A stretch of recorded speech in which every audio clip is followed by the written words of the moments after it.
नमस्कार, आदाब, सत श्री अकाल। मैं आपका दोस्त और इस चैनल का होस्ट NK आपका इस शो द डेमोक्रेटिक इंडिया में स्वागत करता हूँ। इस चैनल में हम बहुत सी ऐसी चीज़ें हैं जिन पे कोई मुद्दा नहीं उठाता, उस पे हम चर्चा करेंगे, जैसे रिलीजन, कास्ट, बाल मजदूरी। ये जनरली वो मुद्दे हैं जिन पे हम चर्चा करने से कई बार शायद डरते भी हैं, मगर हम इस चैनल में अपने विचार व्यक्त करेंगे। ये हमारे विचार हैं। कई बार ऐसा हो सकता है कि शायद आप हमारे विचारों से सहमत ना हो, मगर हमारा देश इंडिया है, उसका जो संविधान है वो हमें हमारे विचार व्यक्त करने की इजाज़त देता है। तो इसी के साथ हम शुरू करते हैं आज का टॉपिक, रिलीजन, धर्म। हमारे संग इस टॉपिक में चर्चा के लिए जुड़ रहे हैं हमारे मित्र शुभम कक्कड़। हाय शुभम।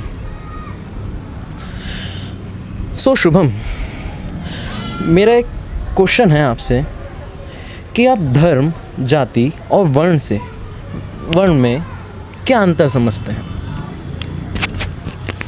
निखिल, आपका क्वेश्चन बड़ा अच्छा है और मैं इस बात को कई समय से कई लोग मुझसे पूछते आ रहे हैं कि सर, धर्म, जाति और वर्ण में क्या अंतर है। सबसे पहले इस बात को समझना बहुत ज़रूरी है कि हमारे देश में कोई रिलीजन नहीं हुआ करता था। हमारे देश में जो वर्ड था रिलीजन, ब्रिटिशर्स बाहर से लाए हैं ऐसा शब्द है। हमारे देश में जो शब्द हुआ होता था वो था धर्म। धर्म का मतलब है आपकी पावर्स को बांटना, हर किसी का काम बांटना। जैसे एक क्षत्रिय का धर्म होगा अपने देश की रक्षा करना, एक वैश्य का धर्म होगा कारोबार संभालना, एक शूद्र का धर्म होगा साफ़ सफाई करना। यहाँ पे जो मैं 4 शब्दों का यूज़ किया है जी, उन्हें हम कहते हैं वर्ण।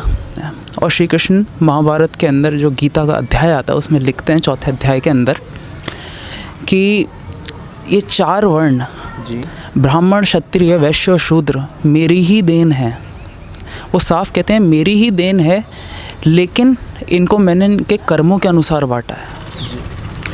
इसका सीधा एक मतलब है कि आपके जो कर्म होंगे वो ये तय करेंगे कि आपका वर्ण क्या है। अगर आप लड़ने में अच्छे हैं तो आपका वर्ण क्षत्रिय होगा, अगर आप कारोबार में अच्छे हैं तो आपका वर्ण वैश्य होगा। और इसे लोग बाग ज़्यादातर जो कास्ट वर्ड है, दरअसल कास्ट जो वर्ड आता है ना निखिल, ये दोनों चीज़ों को इंग्लिश में क्या है, कई शब्द ऐसे होते हैं जिनके लिए हमारे पास एक ही शब्द होता है। जैसे कास्ट का मतलब ही इन्होंने रख दिया, जाति भी एक कास्ट को कहने लग गए, वर्ण भी कास्ट को कहने लग गए। दरअसल वर्ण एक गलत चीज़ नहीं है, लोग भाई इसे बहुत गलत तरीके से समझते हैं। वर्ण को मैं आपको आज समझाता हूँ, वर्ण असलियत में होता क्या है। जैसा कि मैंने आपको बताया, वर्ण व्यवस्था किसी एक मनुष्य के लिए नहीं थी, ये सबके लिए अलग अलग हुआ करता था। और ये उनके जन्म अनुसार नहीं हुआ करता था, ये उनके कर्म अनुसार हुआ था। लेकिन जब आगे चलने के बाद हमने देखा कि लोग बागों ने मुख्यतः दो ऐसे काम किए जिसकी वजह से वर्ण व्यवस्था को रोकना पड़ा। मतलब जो उनका आप वर्ण ट्रांसफ़र नहीं कर सकते, अपना एक जना अपना वर्ण जो उसका बर्थ अनुसार हो गया, वो फिक्स हो गया, अब वो वही रहेगा। उसके 2 मेन रीज़न ये थे। पहला रीज़न तो ये था कि कोई भी राजा ये नहीं चाहता था कि उसका बेटा शूद्र बन जाए। जी, हमने देखा भी है। क्योंकि जो मेन पावर ऑफ अथॉरिटी होती थी ये राजाओं और ब्राह्मणों के पास हुआ करती थी। हाँ। इसके अलावा दूसरा कारण ये था कि लोग बार बार अपना वर्ण चेंज कर रहे थे, जो उनका धर्म परिवर्तित कर देता था बार बार। इसीलिए वर्ण व्यवस्था को मनुस्मृति के अंदर रोक दिया गया, थाम दिया गया कि अब आपका जो वर्ण है वो वही रहेगा। और यहाँ एक बहुत बड़ी गलती हो गई राजा मनु से कि उन्होंने वर्ण व्यवस्था को सीमित कर दिया लोगों के जन्म के आधार पर। बात करते हैं तीसरी चीज़ की, जाति की। निखिल, जाति को समझने के लिए मैं आपको एक बहुत अच्छा चीज़ बताता हूँ। जब वर्ण व्यवस्था जब धीरे धीरे चेंज हुई, जब ये बर्थ के अनुसार होने लग गई, ये काम हुआ था लेटर वैदिक पीरियड के अंदर। इसी कारण कुछ लोग ऐसे बने जो शूद्र हो गए, कुछ ऐसे हुए जो वैश्य हो गए। इन लोगों ने मना कर दिया कि हम इस वर्ण व्यवस्था को नहीं मानते जी। उस समय पर इन लोगों को ट्राइब्स का नाम दिया कि जिन्हें हम आदिवासी कहते हैं। जी, मैं आज के आदिवासियों की बात नहीं कर रहा, ये बात मैं पहले स्पष्ट करता हूँ। इन्हें हम आदिवासी कहने लगे। इन आदिवासियों को जब मुग़ल सल्तनत का टाइम आया, मुग़ल सल्तनत के टाइम पे वापस इन्होंने अपने अपने गाँव में जाना शुरू किया, क्योंकि जंगल में जैसा आप जानते हैं, आप ऑब्वियसली देखिए आपके पास ज़्यादा सुख सुविधा नहीं होती, तो इन्होंने वापस अपने अपने गाँव में जाना शुरू किया। और तब इनके पास दो ऑप्शन थे, या तो आदिवासी बने रहें, जंगलों में रहें, या फिर अपने भीतर एक जाति ले आए। जाति का अर्थ ये है कि जैसे आप ब्राह्मण हैं, तो ब्राह्मण में भी एक उच्च कुल होगा, एक नीच कुल होगा। नीच कुल जात मैं उसमें नहीं कह सकता ब्राह्मण में, पर ब्राह्मणों में भी निचली होते हैं। सबसे टॉप मोस्ट एक दूसरा ब्राह्मण होगा, उससे नीचे कोई दूसरा होगा, उससे नीचे कोई दूसरा ब्राह्मण होगा। सबके कार्य अलग अलग होते हैं। तो इस वक्त जाति सामने आई, तो ये तीनों में अंतर है। तो हमने एक चीज़ देखी कि जो धर्म है वो कर्म महान था, जिसको हमने अपने हिसाब से मॉडिफाई किया और एक ही लय में चलते गए। फिर हमने कर्म को प्रधानता नहीं दी। तो इसी के साथ मेरा दूसरा क्वेश्चन ये है शुभम, कि भारत की सभ्यताओं से आए धर्म और बाहरी सभ्यताओं से आए धर्म में क्या डिफरेंस है, क्या अंतर है, क्या उनसे ऐसा क्या अलग है, हमारे उसमें क्या जुड़ा, क्या घटा कि हमारे धर्म में ये बदलाव हुए इतने ज़्यादा? निखिल, देखा जाए तो सभी मज़हब, सभी धर्म आपको प्यार से रहना सिखाते हैं। कोई भी धर्म आपको बैर भावना नहीं सिखाता। सही बात है। लेकिन जहाँ हम अंतर की बात करते हैं, तो भारत के जो धर्म है, जो भारत में उत्पन्न हुए, भारत में धर्म का मतलब है जो उत्पन्न हुए, कोई इसको गलत मत लीजिएगा। जो भारत में उत्पन्न होने वाले धर्म हैं, जैसे हिंदू धर्म हुआ, हिंदू मैं फिर भी कहूँगा धर्म नहीं है, जो हमारा जो धर्म था वो। इसके अलावा जैन धर्म, बुद्ध धर्म, जो भारत में उत्पन्न हुआ, इन धर्मों में, और बाहर से जो धर्म आए, जैसे वेस्टर्न से आया हमारे पास क्रिश्चियनिटी, इसके अलावा मुस्लिम्स, ठीक है। इनमें और हम में एक बहुत छोटा सा अंतर है, एक वाक्य का अंतर, स्पष्ट शब्दों में कहूँगा, बिल्कुल बिना टाला मटोली करे जी। उसने हमें बनाया है और हम उससे बने हैं। जी जी जी, बहुत बड़ा डिफरेंस आ जाता है। इस चीज़ को समझने का अंतर है जी। उसने हमें बनाया है, इसका मतलब है आप दोनों चीज़ मान सकते हो, आपकी विचारधारा पर है। भारत में हमें छूट मिली है आर्टिकल 24-28 में कि हम अपना धर्म, 25-28 में माफ़ कीजिएगा, कि हम अपना धर्म स्वेच्छा से चुन सकते हैं। लेकिन जब हम बात करते हैं कि उसने हमें बनाया है या हम उससे बने हैं, तो दोनों में अंतर है। उसने हमें बनाया, दोनों की जो आखिरी मीटिंग पॉइंट होगा वो एक ही होगा। धर्म दोनों सही हैं, लेकिन इंसान की सोच का अंतर है। अगर मैं ऐसा कहूँ धर्म में क्या अलग है, तो धर्म में कुछ भी अलग नहीं है। इंसान की सोच में क्या अलग है वो मैं बता रहा हूँ आपको।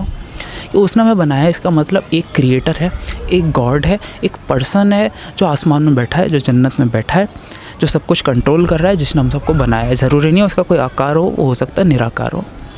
लेकिन अगर हम भारत के धर्मों की बात करें तो हम इस चीज़ पर ज़्यादा फोकस करते हैं, जहाँ पे यही कंट्रोवर्सी चलती रहती है बहुत ज़्यादा। अधिकतर दंगे इन्हीं वजहों से होते हैं। लोग बाग ये नहीं समझते कि हमारा धर्म उनका धर्म कोई अंतर ही नहीं है। असली देखा जाए तो धर्म एक ही है। बिल्कुल सही बात है।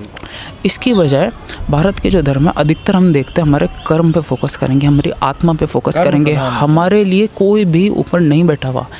जब हम बात करते हैं ब्रह्मा विष्णु महेश की, तो अगर आप एक मैं एग्जांपल देता हूँ, अगर आप हिंदू धर्म से हैं तो आप ज़रूरी नहीं आप इनको मानो। अगर आप एक नास्तिक हो तो भी आप एक हिंदू हो सकते हो। अगर आप इनको मानते हो, जैसे मैं आपको एग्जांपल देता हूँ, जब पुराना समय था तो भक्ति युग के टाइम पे कुछ पार्टीशंस हो गए थे।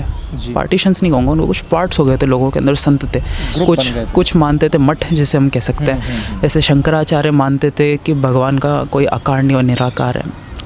वहीं पे बंगाल की साइड में जब हम देखा जाए, चैतन्य महाप्रभु जी मानते थे कि श्री कृष्ण के जो भक्त थे कि इनका आकार होता है। तो वो आपके मानने की इच्छा है, लेकिन मेन अंतर जो है वो इसी का है कि उसने हमें बनाया है और हम उससे बने हैं। अगर हम उससे बने तो उसका सीधा सा अर्थ है। मैं इसे एक चीज़ बताता हूँ, अगर आप इसे साइंस से जोड़ना चाहें तो आप ध्यान से देखिएगा। तो ये रिलीजन वर्सेस साइंस हो गया एक बिल्कुल। हम साइंस से अछूती नहीं है। साइंस को अगर हम साइंस की इसकी बात माने तो सबसे पहले एक बिग बैंग था। बिग बैंग से हमारी उत्पत्ति हुई। अगर देखा जाए तो अगर बिग बैंग नहीं होता तो जो बड़ा मास था हम उसी के पार्ट थे। इतनी सी बात को समझने में लोग बाग गलती कर जाते हैं कि हम में और उसमें जो परमात्मा है, ईश्वर, आप उसको कोई भी नाम दो, उसमें और हम में कोई अंतर नहीं है। चाहे तो किसी भी नाम से बुला सकता हो।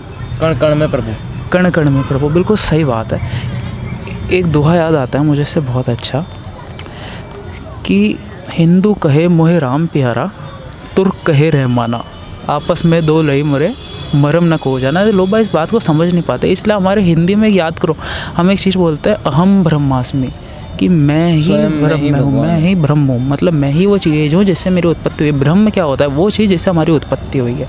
ये रिलीजन वर्सेस साइंस भी हो गया एक तरह से देखा जाए। बिल्कुल, साइंस और रिलीजन में निखिल देखा जाए तो ज़्यादा कोई अंतर नहीं है। हम देखते हैं हमारे, आप एक चीज़ बताता हूँ आपको जी। तंत्र का अगर मैं वर्ड बोलते तंत्र बोलूँगा, लोग भाई सब बहुत गलत मतलब नहीं लेंगे, जादू टोना, लोग बागों को नॉलेज कम ही असलियत में। तंत्र हिंदी वर्ड होता है साइंस का। अब कुछ लोग बोलेंगे विज्ञान होता है, तो मेरे दोस्त पर्यायवाची होते कई चीज़ों के। तंत्र का मतलब वो ऐसा चीज़ जिसको आप प्रैक्टिस करके देख सकते हो। आपको डिवोशनल होने की ज़रूरत नहीं, आप उसको प्रैक्टिस करो, अपना आप रिजल्ट देखो। बात समझ में ही निकल जी। तो इससे हम यही समझे कि धर्म सिखाता तो बहुत कुछ है, हम समझते भी उससे बहुत कुछ है, शायद अमल नहीं कर पाते कहीं। बिल्कुल सही।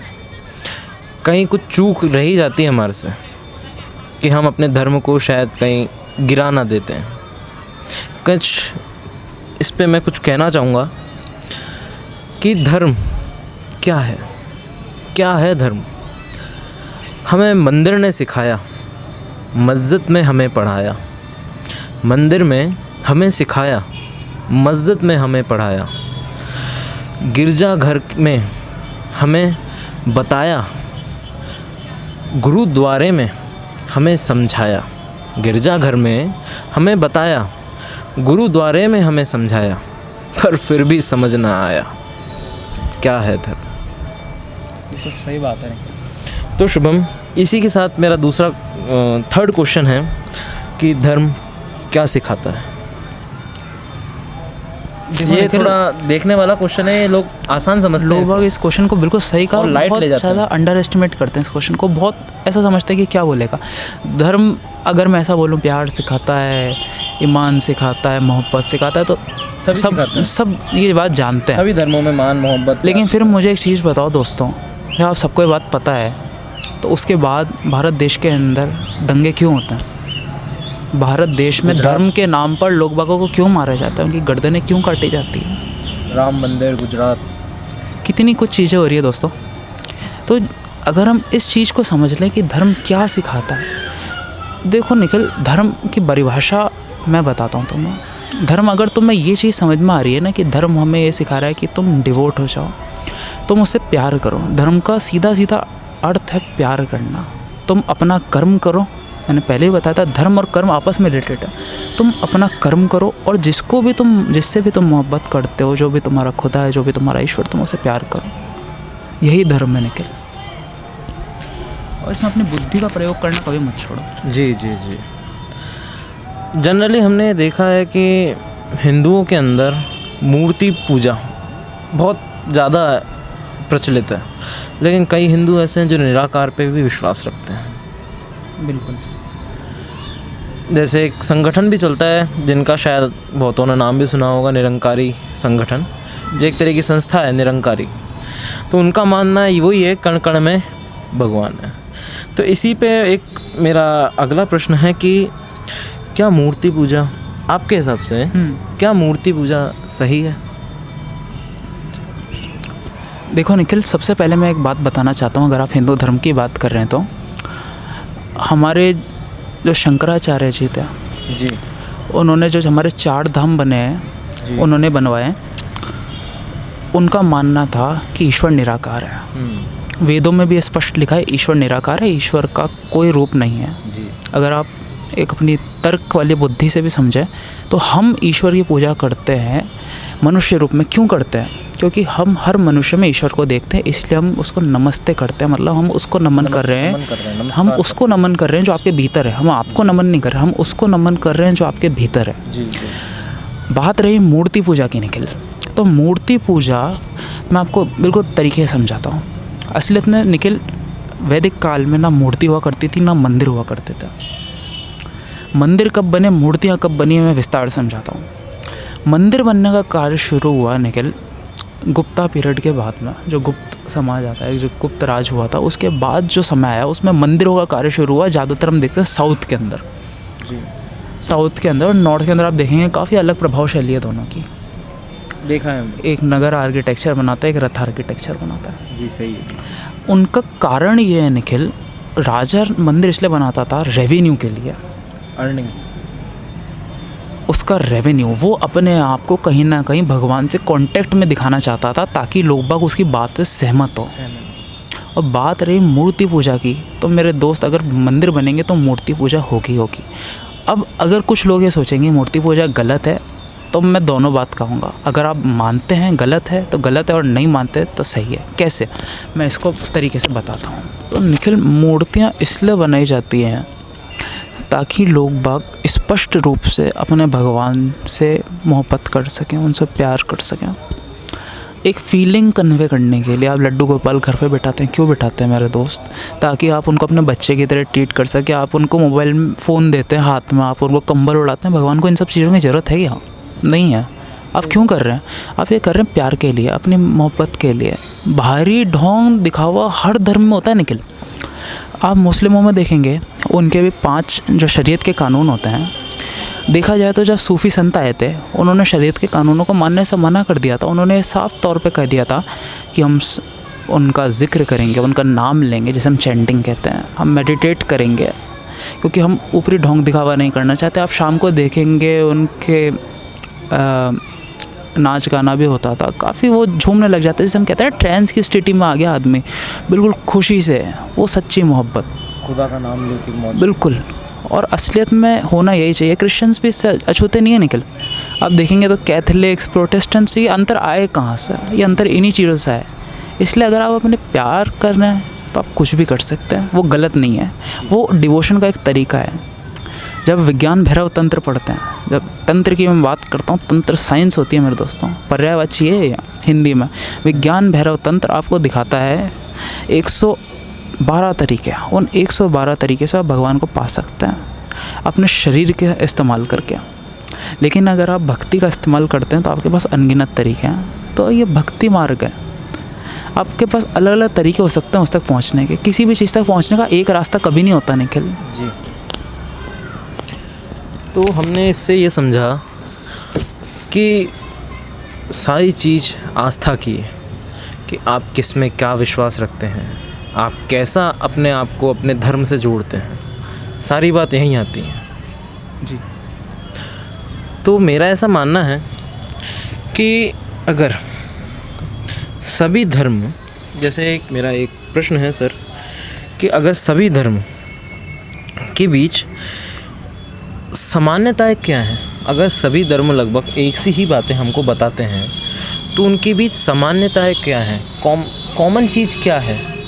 ऐसा क्या है जो उनमें इतना कॉमन है? समानता सब में एक ही है जी, कि वो जाने अनजाने मानते अपने एक ही भगवान, एक ही खुदा, एक ही ईश्वर को है। जिसने उन्हें बनाया वो नहीं जानते उन्हें किसने बनाया है। उन्होंने जो पढ़ा उसके हिसाब से उन्होंने मान लिया सबने कि उन्हें किसने बनाया है। जी। लेकिन देखा जाए तो हमारी उत्पत्ति एक ही जगह से हुई है। तो इसका कुल मिला के ये निष्कर्ष एक निकल सकता है कि बैर भावना रखना गलत है। अगर मैंने कई लोगों से सुना है हम तुमसे ऊपर हैं, हम तुमसे श्रेष्ठ हैं, बहुत गलत है निखिल। ये समाज तो सब धर्मों में देखा जाता है, बड़ी हर धर्म में ये देखा जाता है कि पंडित अपने से नीचे वालों को बहुत दबाता था। पहले के टाइम पे तो इतना ज़्यादा होता था। मैंने धर्मों में भी देखी है। लोग बाग कहते हैं कि हमारा धर्म ऐसा है, हम तो उसके सीधे बंदे हैं।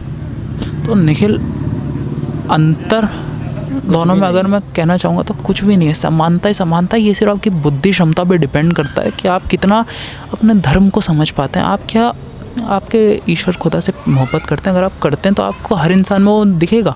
आप उसकी किसी भी क्रिएशन से नफरत नहीं कर सकते। समानता तो अनंत है निखिल, जो अंतर है वो तो एक ही है, जो मैंने आपको पहले स्पष्ट किया था कि उसने हमें बनाया है या हम उससे बने हैं। जी। तो फ्रेंड्स, एक चीज़ और है कि आजकल सेकुलरिज्म की बहुत बातें करते हैं हम, कि सेकुलर इंडिया, इंडिया सेकुलर है, हम सेकुलर्स हैं, क्या वाकई में है? क्या आप अपने दिल से, अपने दिमाग से सेकुलर हैं? इस पे मैं आपकी राय लेना चाहता हूँ सर। निखिल, मैं तुम्हें एक बात बताता हूँ, बिल्कुल स्पष्ट करूँगा। क्या हिंदू और मुस्लिम आपस में लड़ते थे? जो ये बातें करते हैं ना कि मुस्लिम्स ने हमारे मंदिर तोड़वाए, वो बात नहीं जानते कि मुस्लिम में कई मंदिर बनवाए भी हैं। सुनने में बड़ा अजीब लगता है कि मुसलमान कैसे मंदिर बनवा सकते हैं, पर आप प्लीज़ अपनी 6ठी 7वीं क्लास की हिस्ट्री की किताब उठा के देखें, आपको मिल जाएगा, आपको बिल्कुल मिलेगा। आपको कई मंदिर ऐसे मिलेंगे जो मुसलमानों तक ने बनवाए हैं। कुछ ऐसे मुसलमान के नाम गिना सकता हूँ जब जगन्नाथपुरी में जाके देखें, जो भगवान श्री कृष्ण की भक्ति करते हैं। सुनने में मैं मानता हूँ बहुत अजीब है, लेकिन आप पढ़ें, आपको ज़रूर मिलेगा। दूसरी चीज़ मैं आपको ये बताता हूँ कि क्या हिंदू और मुसलमान आपस में नफ़रत करते थे? दोस्त, अगर वो नफ़रत करते होते ना, तो 1857 की क्रांति के अंदर हम बहादुर शाह जफ़र II को अपना लीडर क्यों चुनते? पूरे देश का उसको झांपना क्यों बनाते? राजा क्यों बनाते उसको? कभी तर्क शक्ति का इस्तेमाल करो। अगर वो हमारा दुश्मन होता तो हम उसको अपना राजा क्यों मानते ब्रिटिशर से लड़ने के लिए? 1857 की क्रांति के बाद असली खेल शुरू होता है निखिल, जब ब्रिटिशर्स ने ये बात जान ली थी कि जब तक हिंदू मुसलमान साथ रहेंगे हम इनसे जीत नहीं सकते। आप पढ़ें, आप बिल्कुल पढ़ें। ये बात तो आज भी पूरी दुनिया जानती है। तब उन्होंने एक बहुत गलत काम किया था। उन्होंने देखा कि बहादुर शाह जफ़र जो था द्वितीय, वो एक मुस्लिम था। उन्होंने देखा क्योंकि इसने लड़ाई की शुरुआत की है, ये इनका लीडर है, तो उन्होंने हिंदू और मुस्लिम में बंटवारा करने के लिए हिंदुओं को कुछ पोस्ट देनी शुरू कर दी और मुस्लिमों को पोस्ट से निकालना शुरू कर दिया। और इस वजह से भेदभाव उन्होंने डाला कि हिंदू तुम्हारी नौकरी लेके जा रहे हैं, फूट डालो राज करो। एग्जैक्टली निकल। इसके अलावा आप एक चीज़ देखें, 1905 के अंदर तब भी हमारा असर नहीं पड़ा था निखिल, हम फिर भी साथ थे। मैं आपसे पूछता हूँ, मौलाना अबुल कलाम आज़ाद क्या INC में नहीं थे? हमारे तीसरे ये राष्ट्रपति कौन थे मुझे बताना है एक बार, प्रधानमंत्री कौन थे मुझे एक बार प्लीज़ इस बात की जानकारी देना। मुझे ये बताओ 1905 के अंदर लॉर्ड कर्जन ने ये हमारे बंगाल का विभाजन किया ही क्यों था? क्यों किया था मेरे दोस्त?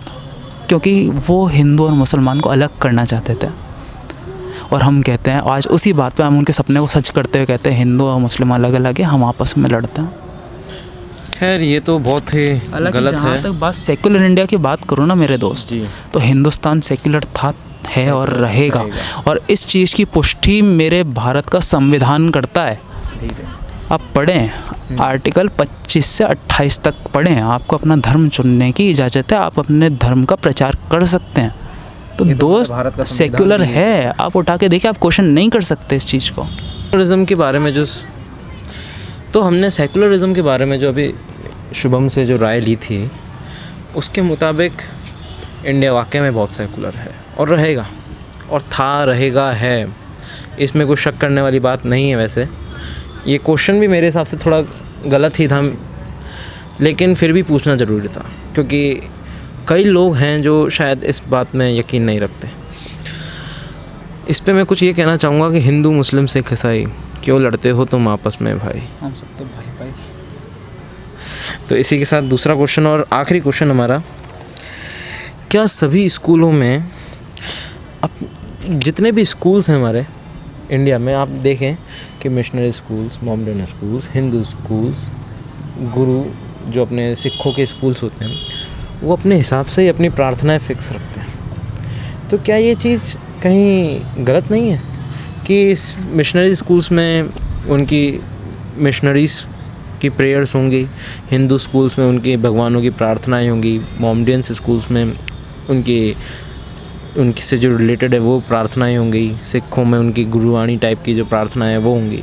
तो एक बार ये क्वेश्चन भी है। देखो निखिल, मैं एक बात बताता हूँ आपको बिल्कुल साफ। भारत के संविधान के हिसाब से फ्रीडम है हमारे पास, आर्टिकल 19 जी, आर्टिकल 25 से 28 मैंने पहले बताया, हम प्रचार कर सकते हैं। 19 के हिसाब से हमारे पास बोलने का अधिकार भी है, फ्रीडम है, हम स्कूल के अंदर जो चाहे पढ़ा सकते हैं। लेकिन सिर्फ एक चीज़, आप बच्चों को ये मत करो कि, क्योंकि मैं कोई बात छुपा के नहीं बोल सकता निखिल, बच्चों को ये चीज़ें इसलिए कराई जाती हैं ताकि वो उनके धर्म के प्रति आकर्षित हों। आप उनको पढ़ा सकते हैं, आप उनसे प्रेयर बुलवाइए, बहुत अच्छी चीज़ है, ताकि वो कभी उनकी नींव कमज़ोर ना पड़े। लेकिन ये सिर्फ तब तक जब तक आप उन पे बाध्य ना करें, उनको बाध्य ना करें। अगर आप उनको बाध्य करते हैं तो आप उनसे उनका अधिकार छीन रहे हैं, जो गलत होगा। तो कहने का मतलब ये है कि प्रार्थनाएं बच्चों को एक स्तंभ प्रोवाइड करती है, एक तरह का एक पिलर प्रोवाइड करती है जो उनको मजबूती से खड़े रहने में एक काफ़ी हेल्पफुल है, उनको उनकी संस्कृति, उनके समाज से जुड़े रहने में काफ़ी हेल्पफुल है। तो प्रार्थना किसी भी तरह की हो, हमें करनी चाहिए। तो इसी के साथ आज का जो टॉपिक था रिलीजन वो ख़त्म होता है। अगली वीडियो देखने के लिए हमारे चैनल द डेमोक्रेटिक इंडिया को लाइक करें, शेयर करें एंड सब्सक्राइब करें।